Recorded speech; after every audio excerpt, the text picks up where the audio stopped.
This was the moment after 33 years his terrible crimes caught up with David Fuller. Hello. Morning. David, it's the police. Hello. We need to come and speak to you. Oh, yes, come. The hospital electrician's old dark secret was about to come out. If he was shocked, he didn't show it. And we're investigating the murders of Wendy Nell and Caroline Pearce in 1987. Okay? As part of that investigation, you've been linked as a suspect, both geographically and forensically. Okay? Go around to the left, I suppose. It was Fuller's last day of freedom. It may be his last ever. They were the unsolved bedsit murders that gripped the Kent spa town of Tunbridge Wells in 1987. Print shop manageress Wendy Nell, 25, was found bludgeoned and strangled in her bed. She'd been sexually assaulted, probably after she died. She was just starting a new part of her life. That's my favourite picture of her. Happy-go-lucky. I used to find myself in the garden in the middle of the night and standing there by myself crying my eyes out. But advanced science techniques had identified Fuller's DNA on both bodies, and midway through his trial, he admitted the killings. And having arrested him, of course, there was a grim twist to this case. To receive the call to say, you wouldn't believe what we've just found, which was an early indication of him, of pictures of deceased females and him having sexual activity with them. Actually. Fuller had filmed his assaults and kept records of them. He attacked at least 100 female corpses. There may have been many more. Fuller had worked at the Tunbridge Wells Hospital and its predecessor for more than 30 years. The hospital has launched an inquiry. I want to say on behalf of the Trust how shocked and appalled I am by the criminal activity by David Fuller in our hospital mortuary that has been revealed in court this week. And most importantly, I want to apologise to the families of the victims of these terrible crimes. Fuller will be sentenced before Christmas. Police continue to investigate him, but admit they may never know the full extent of his crimes. Martin Brunt, Sky News at Maidstone Crown Court.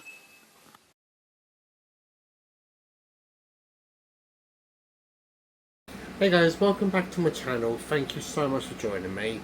As always, I just want to start with a huge thank you to you all. Each and every one of you who have commented, each and every one of you who liked the last video, or all the videos before that. It's just really appreciated. If you can do the same for this video, I'll be really grateful.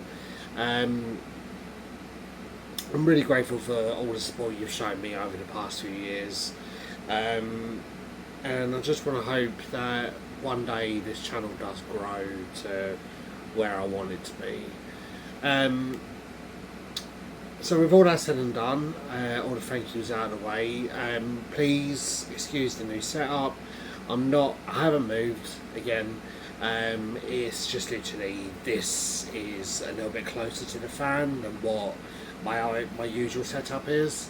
If you are in the UK, you'll be aware of the incredibly hot weather that we've had in the past couple of days. I'm currently filming this on Wednesday and it's a little bit cooler, but it's not majorly cooler. And obviously, as you know, that UK homes are designed to retain heat and retain as much heat as possible. So it is very warm. So on today's video, I'm going to be covering David Fuller. This was a recommended case, so thank you to those who did recommend it. I'm aware that obviously this one has been covered because it is fairly recent. It was in the past couple of years. Even though his crimes spanned over a 30-year period, it was only recently that he was convicted. I'm aware that you probably are aware of most of the facts in this case. I, however, did have the opportunity to read the inquiry, and I have linked the inquiry in the description of the video, so if you did want to read it for yourself, then feel free to have a little look. And I'm hoping by doing that, hoping by accessing those documents, I'm going to be able to inform you on something that you wasn't really aware of in regards of this case. So with all that said and done, let's get into the story of David Fuller. So David Fuller, he was born on the 4th of September 1954. He was born in Portsmouth, and he later on moved to Deal in Kent. Kent, it's quite a nice area of the UK. Obviously, with other counties, the same with other counties, it does have its problem areas, but overall it is described as the Garden of England, so there is that. But I'm 100% not really sure on what Deal is like, but some areas of Kent that I have visited have been quite lovely. In his life, he'd been married at least 3 times. He had 3 children by the time of his arrest. He had a keen interest in bird watching, so ornithology. He liked cycling, like a lot of people do, and he also loved live music and photography. And he sort of merged those two together, and he becomes the official photographer of an 80s band called Cutting Crew. He toured with them with his second wife, Sally. And later on in 1989, he begins his employment within the NHS. And this is as his electrical maintenance craftsman. And jumping forward to March 2002, he then applies for the supervisory position at Kent and Sussex Hospital. And in May 2011, he transferred to the newly built Tunbridge Wells Hospital, where he became an employee of the private facilities provider Interserve. In his checks for the interviews, David lied. He lied all throughout these interviews. And he lied, so basically saying that he had no prior convictions. Now, prior to 2002, so in 2011 he would have had to do a CRB check, but prior to this, before 2002, there was no such thing. And during your interview and during your application process, all you had to do was just tick a little box, and that would say, I haven't got any criminal convictions. And if you were the best candidate in the employer's eyes, then you would be hired on that merit.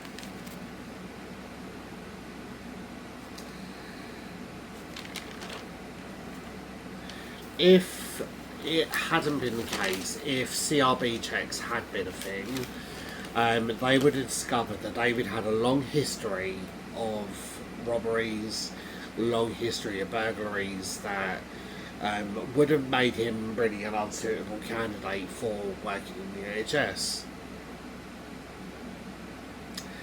So, going back in time to 1967, he's aged 12 years old. He was convicted of a non-violent, non-sexual offence that resulted in a community order. In August of 1969, aged 14, he received his second charge of the same offence. In April 1973, aged 18, he was convicted of burglary and theft, and he was arrested for 23 other offences to be taken into consideration. None of these offences, however, did result in a prison sentence. Even though most of what he was being convicted for, or being charged for, they were called creeper type offences. So it was basically, he was breaking into people's homes whilst the person was still at home themselves, and he was helping themselves whilst they were unaware and being able to get out whilst they were unaware. In the 31 years working for the NHS, David only had one appraisal, which was held in November of 2010, and this appraisal was really positive. And he also only had one disciplinary meeting in that time, and that was in 1998. He was told to remove any non-trust computers and cease all non-trust work. Whatever that means, I don't know. That's all it said in the reports that he was on his disciplinary for. So, what did lead to David's door in the first place? What led the police to his door?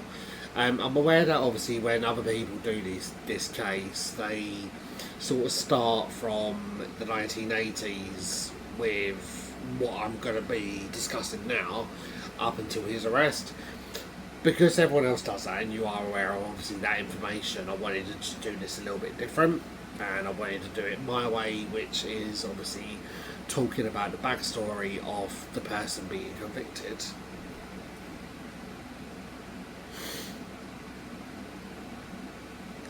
So, back in 2008, the Kent police open up a cold case team, and it then leaves them 11 years later in 2019, following the advancements in DNA testing. The Kent police begin reviewing the unsolved murders of two women from 1987. These were 25-year-old Wendy Nell and 20-year-old Caroline Pierce, both of whom have been found dead in their homes or around or near their homes. Both of these happened in Tunbridge Wells, and both happened within months of each other in 1987. They become what was known as the bedsit murders. So we'll start with Wendy Nell. So she was described as an effervescent woman. She was very outgoing, had a kind word to say about everyone, very hard working. She had, at this point, had already been married once, and that marriage had ended in divorce. But she was currently with her new boyfriend, who she was seeking to actually wanting to get married to again. So his name was Ian, and Wendy had, at this point, a real burning desire to become a mother. It's what she wanted, is what she wanted with Ian. She wanted to spend the rest of his life with him. On the 22nd of June 1987, Ian drops Wendy off at her flat on Guildford Road, and unknown to them, an intruder had actually entered the flat before she had got home.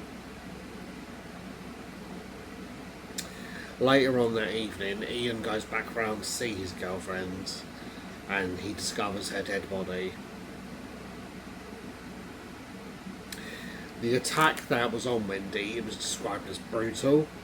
It was noted by forensics that Wendy lacked any defensive wounds, and that there was real orderly nature to the crime scene. They said that she had significant wounds to her head, so she had definitely been struck at least once. Struck quite numerous times with a blunt instrument. And it was during post-mortem that it was discovered that she was sexually assaulted. And they said that this had occurred after death. Traces of semen had been found in her mouth and her vagina. There was evidence of anal penetration, and it was believed by authorities that the assault, like I said, had happened after her death. It was ascertained by the blood pattern that Wendy had been moved into different positions during this assault. So they believe that she had been moved around the flat, put into different sexual positions as she was dying or dead already, to be sexually assaulted. The only lead they had to go on was a distinctive footmark found on Wendy's blouse, and it had a visible print left in blood. Now, later on that same year, there's 20-year-old Caroline Pierce. She also lives in Tunbridge Wells. She, in fact, works in a restaurant not that far from where Wendy had worked.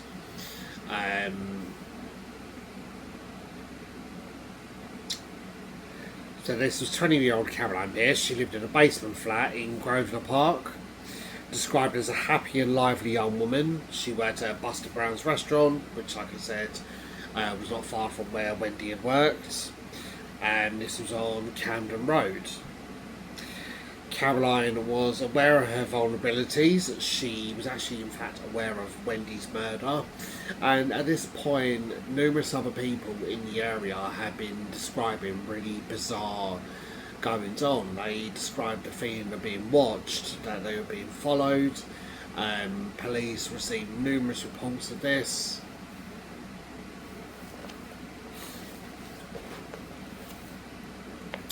So Caroline had been making efforts to make her home a bit more secure.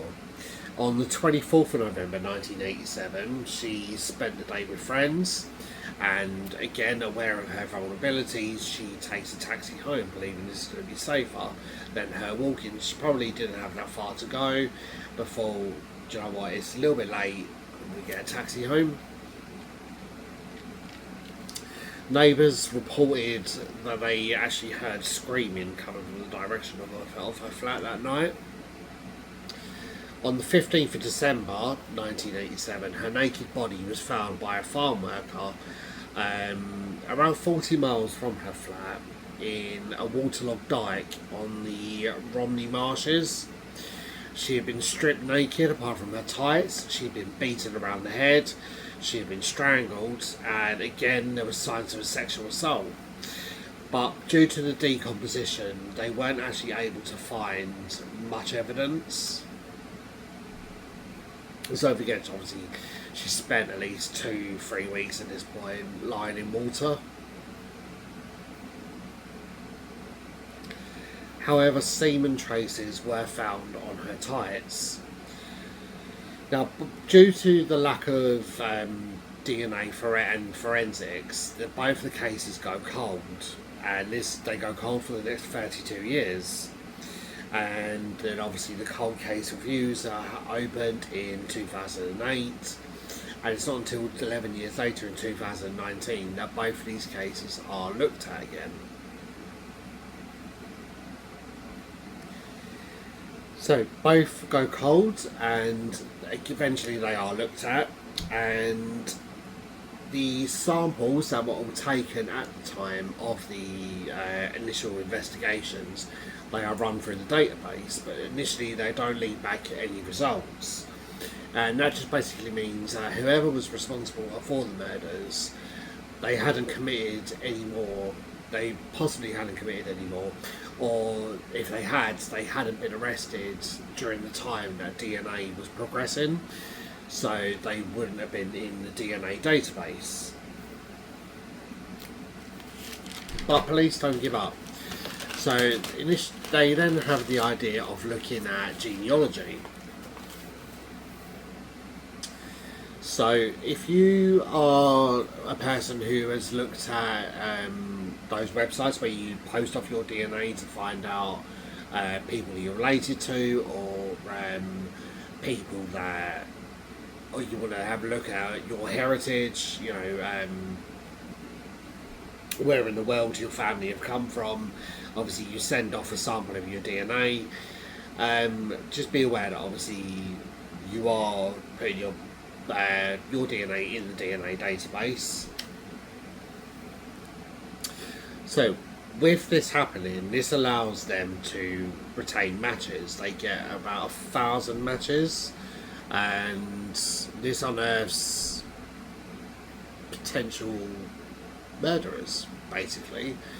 So they keep looking, and this eventually gets dwindled down to 90 matches. And 20 other forces from across the country, they helped in tracking down these 90 people. All of these people get tested, and one person stands out clearly from the crowd, and he's discovered to have a really close genetic link to their murderer.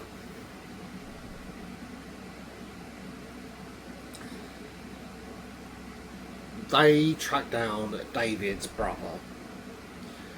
David's brother then, and it gives them the address of David Fuller, and they go there, and David is now 65 years old, so this is in 2020 at this point, and he's now 65 years old. He's a father of 3.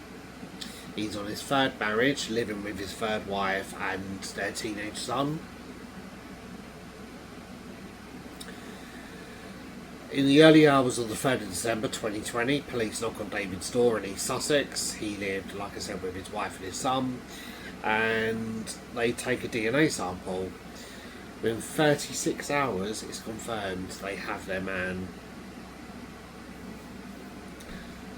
Now, despite being confronted with all the evidence, they interview him and they go through everything. They explain why they've arrested him. They explain every little detail.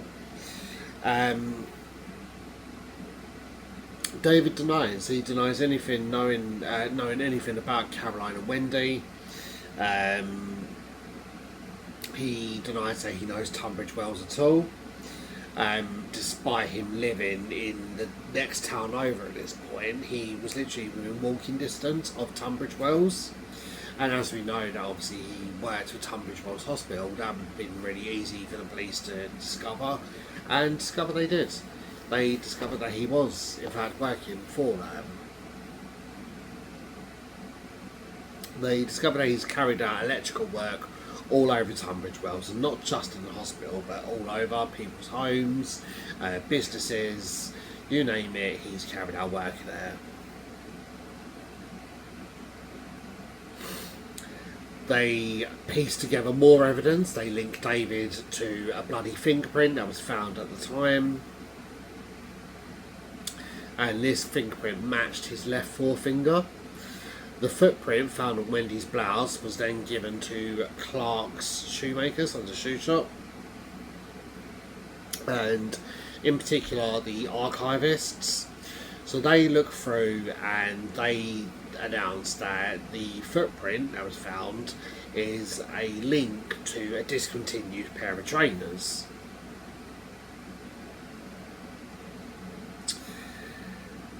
Officers then find photos of David wearing those exact trainers dated from between the 70s and the 80s.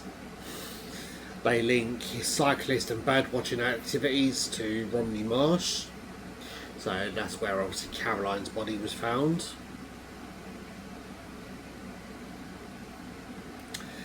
When they look back on his life in 1987, they discovered that this was the year he married his third and current wife.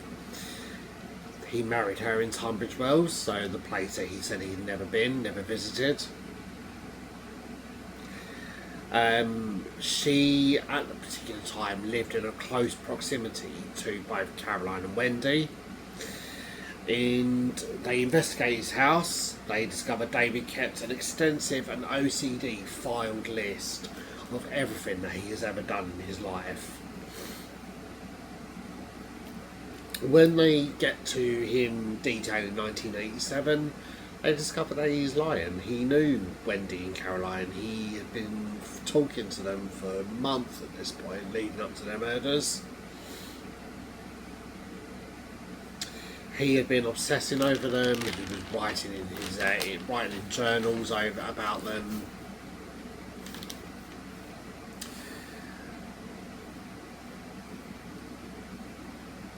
They discover thousands of files of stuff that he had recorded at work. This was due to him being the electrical surveyor. He had access to all areas of the hospital, thanks to his access card, and this included the mortuary. Now, in mortuaries, it is a common thing for there not to be any CCTV, particularly in the area where post-mortems are carried out, and obviously that is just to preserve the dignity of the deceased.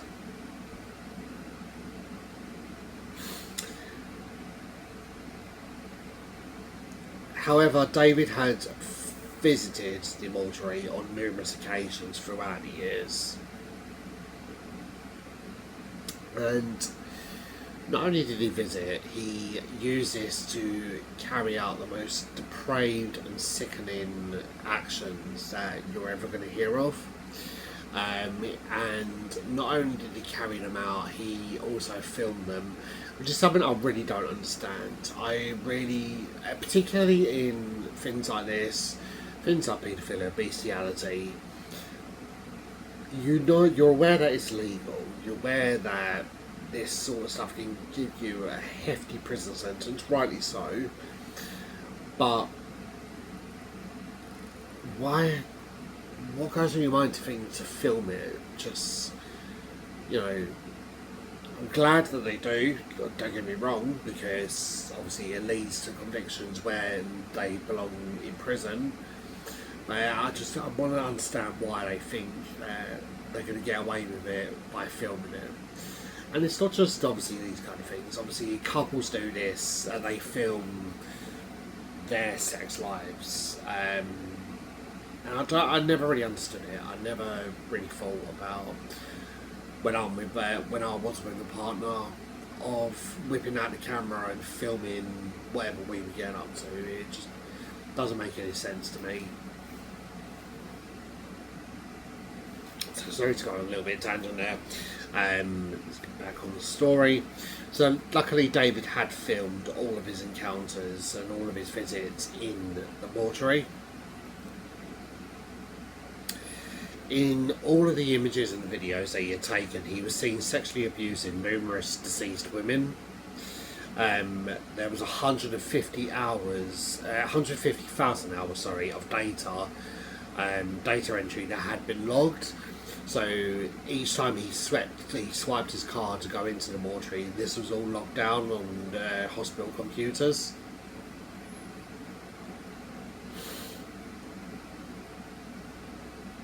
His card had been logged thousands of times over the years, like I said. He was connected to 102 deceased girls and women dating between 2008 and 2020. The youngest was a 9-year-old girl, and in order to do what he was doing to her, he would have had to remove stuffed toys. He would have had to remove a letter that her mother had written to her child and left on the child.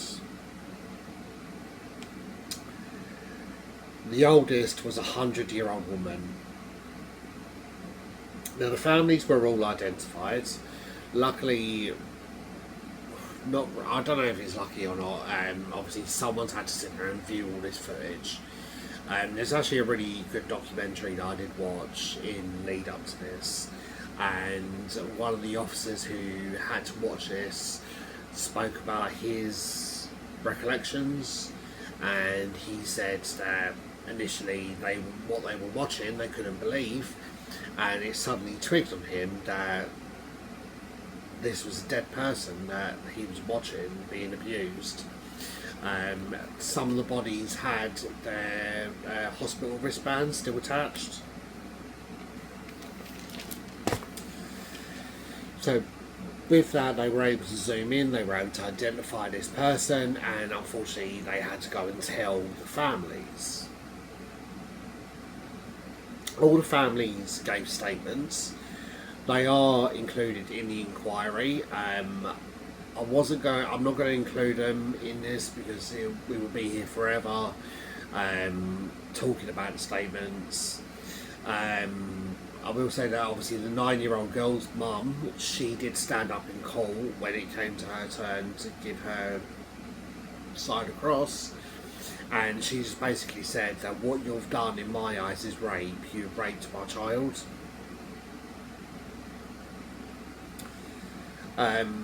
To me, she said, to me this is rape in the most unimaginable way. She couldn't say no to this dirty old man that was abusing her. And she said all this looking David dead in the eye during court. 2 of the other victims that were identified were sisters. They both died in a car crash with their father. They happened to be on a family day out and they were with their father and mother. The mother happened to be the sole survivor of that crash.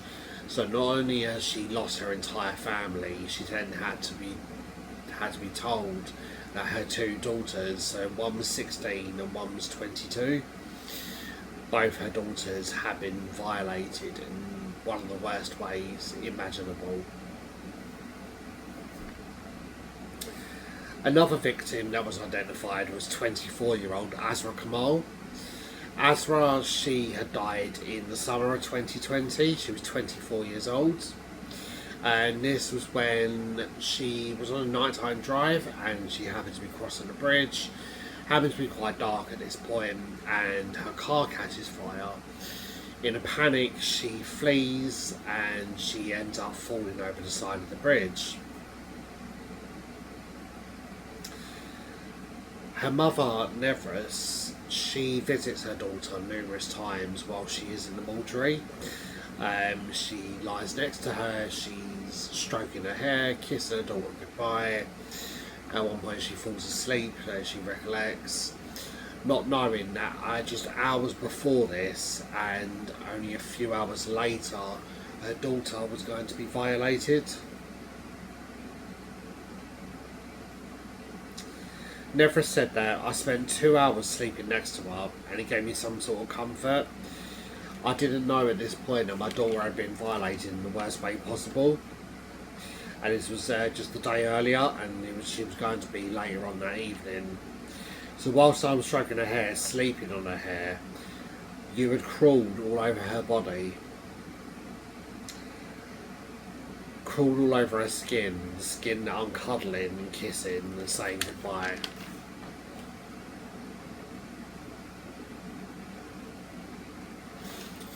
When Nevris found out who was responsible for this, obviously she's informed of what the police have found, and she somehow managed to discover this person's name. She then discovers what police custody suite he's being held in at that particular time, and she actually goes down there holding a knife. Bear in mind, obviously, she's going to be absolutely grief-stricken. She's not thinking in the slightest. Police see her, and she is tackled to the ground. 9 officers have to tackle her to the ground, and she's held on remand. Not on remand, sorry, she's held in the custody suite. Obviously, a little bit overkill, but you can see it from the police's point of view. They don't know what's going on. They just see some person coming in with a knife, and that's either to attack them or to attack a member of the public. They leave her in the cell for 34 hours, and it's then discovered and they realise who they're dealing with. Once they discover who she is, their attitudes completely change and they become a lot more sympathetic and empathetic towards her. And the officer that took Nevris's fingerprints was actually crying as she was doing this. Also discovered at David's property were thousands and thousands of hard drives. There were hard drives, there were floppy disks, there were CDs. You name it, he had it, with the most grotesque images and videos that you could ever think of. All of these were stored in a box that was nailed to the back of a chest of drawers that were put in his cupboard. One hard drive had 800,000 images and 504 videos on it. Another hard drive contained the images of raped and murdered women and girls. Now these were ascertained that they weren't from David himself, but they were downloaded off the internet, because believe me, that stuff does exist out there. Other images were of David himself in his office carrying out abuse on his victims.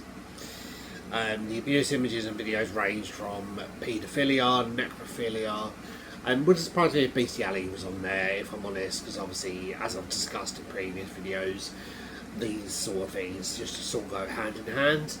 That wasn't mentioned, bestiality. I'm just surmising. It wouldn't surprise me. But in the eyes of the law, that would be a lesser charge than what the other two would be. In all of the videos that contain David, that David filmed himself, his penis is visible in the mouths, anuses and vaginas of the corpses. He's seen penetrating the bodies with his fingers and with hospital equipment like tongs. Some of the corpses were abused over a several-day period. Many were abused before and after post-mortem. So some of the bodies that were being abused, they still had medical equipment attached to them. Some had visible marks from their suicide. He had attached electrodes and the TENS machine. He had attached those to his genitals and their genitals. That is obviously because he's so devoid of and not seeking a living partner. He has to sort of try and recreate the fact that they are living, if that makes sense. Because obviously, whilst that would be giving him some kind of pleasure, obviously it's not going to be pleasurable for that person who is deceased. Searching all his computer and devices, he has searched his victims online. He had logged down details of them from their social media accounts. And all of this was logged in a little black book called Best Yet. Now, it's believed by the police that his crimes are the most extensive of their kind in British legal history. Along with the necrophilia, he also had thousands and thousands of images and videos of paedophilia, like I said. So on these child sexual abuse images, most of them were category A, which is obviously the worst. These included videos of toddlers being orally raped, videos of a girl no older than 6 being penetrated. There were videos of category B. There were videos of little girls with someone standing over them masturbating. Category C would have been obviously just a child showing their genitals to the camera.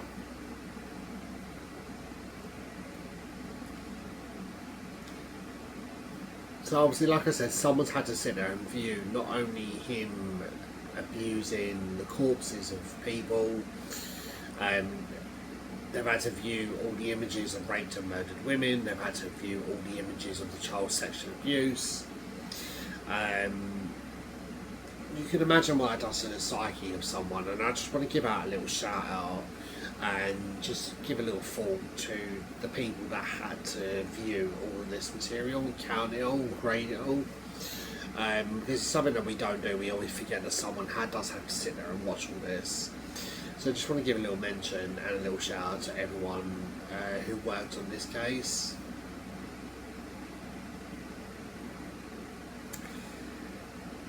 In all, these images and the videos equal to 4 million images and videos.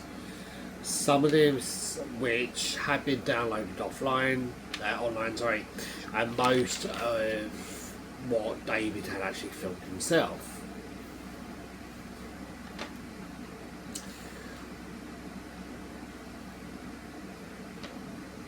There were millions of videos that were downloaded off a pen camera that he actually had in his possession, and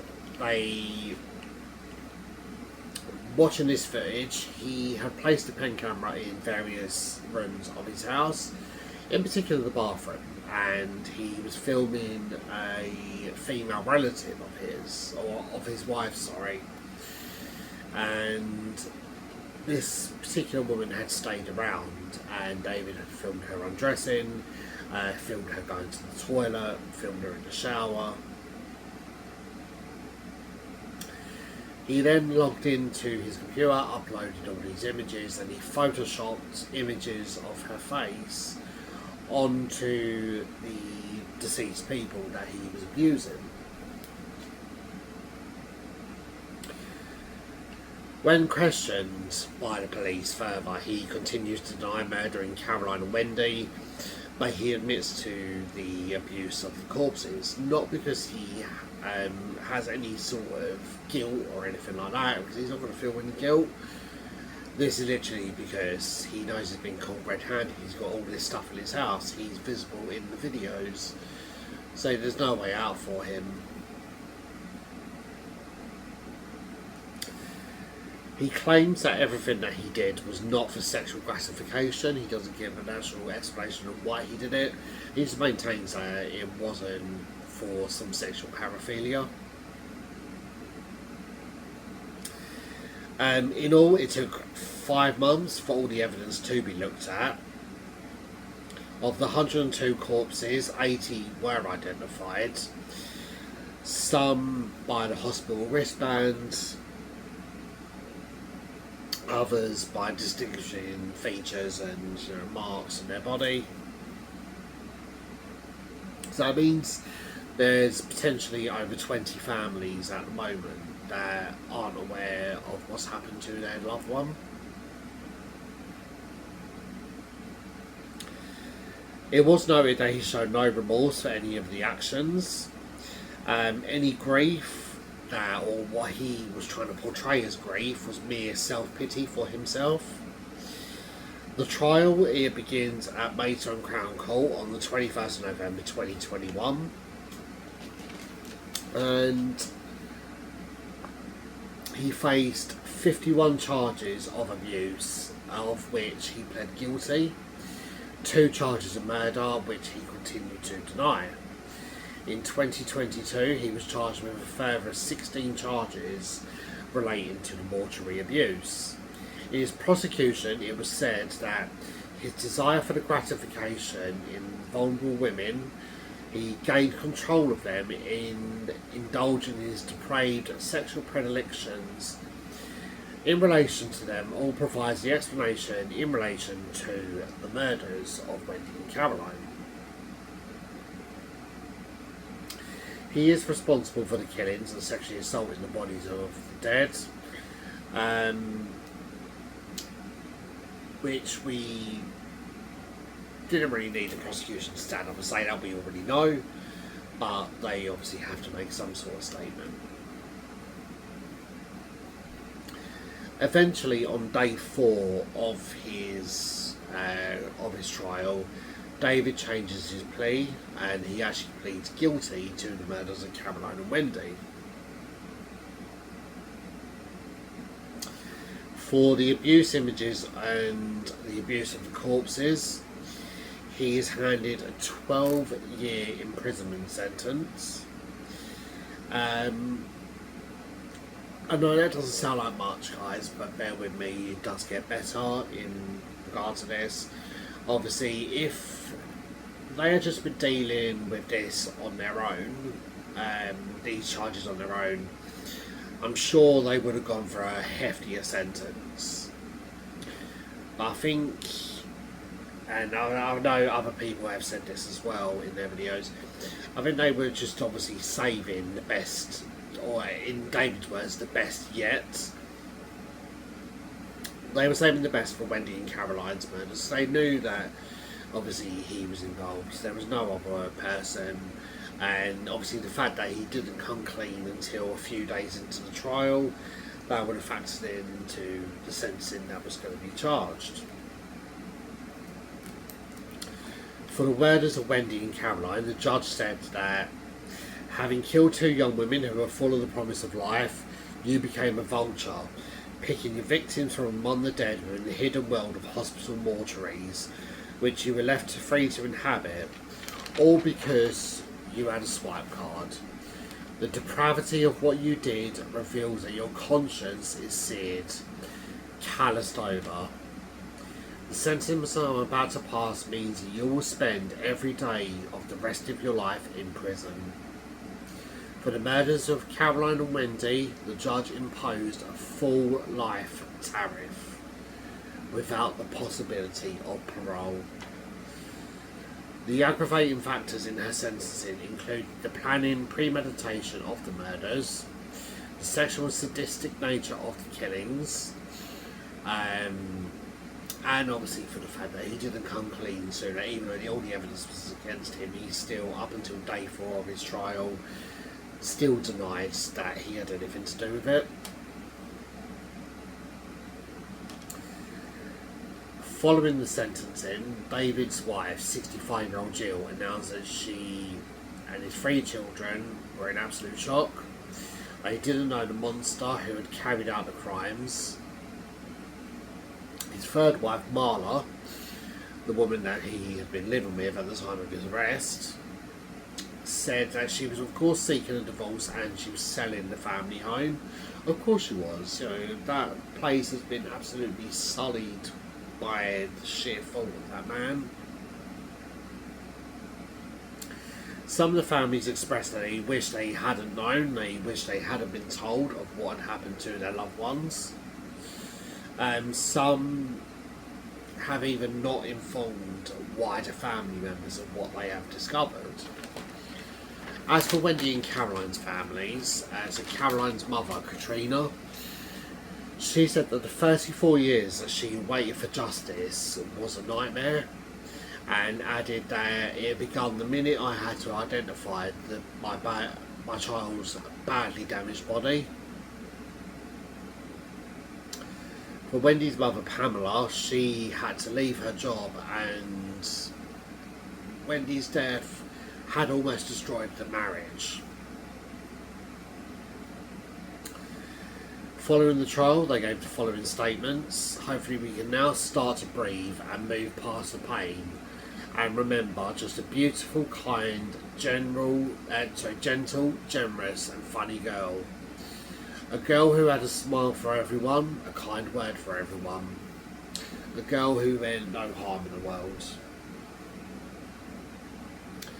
In 2007, her father Bill had said that one day someone is going to ring my doorbell and say that they've caught him and we're going to celebrate. Sadly, Bill never saw that day coming. He unfortunately passed away in 2017.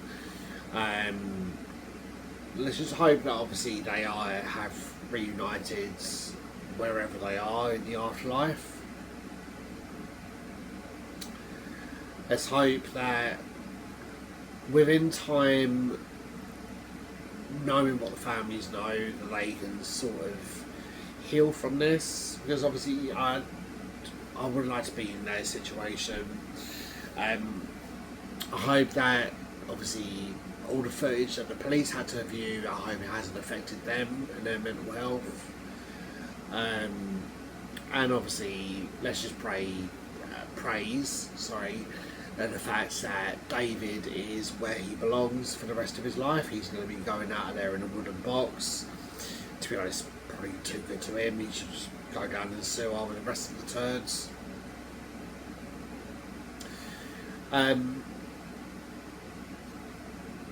Try to keep it a bit shorter. Like I said, it's one that obviously you are aware of, but I'm hoping by the inquiry that you are aware of some other facts in this video. So that is all I've got time for you today, guys. Thank you again for watching, and thank you to you all.